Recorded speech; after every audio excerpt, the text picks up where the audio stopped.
সচিব নুরুল হাসান বাবুল ভাই সহ নারায়ণগঞ্জ ১ আসনের সংসদ সদস্য মুস্তাফিজুর রহমান ভূঁইয়া দীপু বিপুল ভোটে বিজয়ী হওয়ায় যুবদলের ইফতার ও দোয়া মাহফিল অনুষ্ঠিত হয়েছে।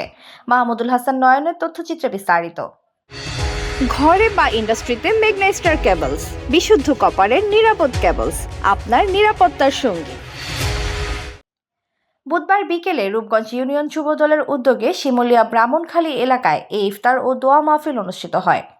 ইফতার ও দোয়া মাহফিল পূর্বক আলোচনা সভায় সভাপতিত্ব করেন রূপগঞ্জ ইউনিয়ন যুবদলের সভাপতি মানসুর মিয়া। HPL uPVC pipe and fittings, শক্ত, মজবুত ও দীর্ঘস্থায়ী এক পাইপে জীবন পার। এতে প্রধান অতিথি হিসেবে উপস্থিত ছিলেন নারায়ণগঞ্জ জেলা বিএনপির সাবেক সাধারণ সম্পাদক আলহাজ গোলাম ফারুক খোকন। খোকন ভাইয়ের জন্য দোয়া করব এবং খোকন ভাইকে এগিয়ে নেওয়ার জন্য যত এই বলে সবার সুস্বাস্থ্য কামনা করে আমি আমার বক্তব্য শেষ করছি। আসসালামু আলাইকুম।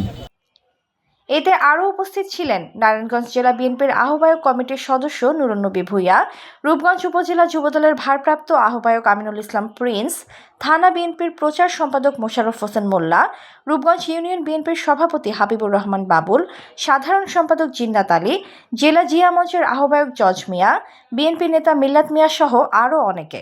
তামান্না ইসলাম তন্নি, নিউজ 24 বিডি।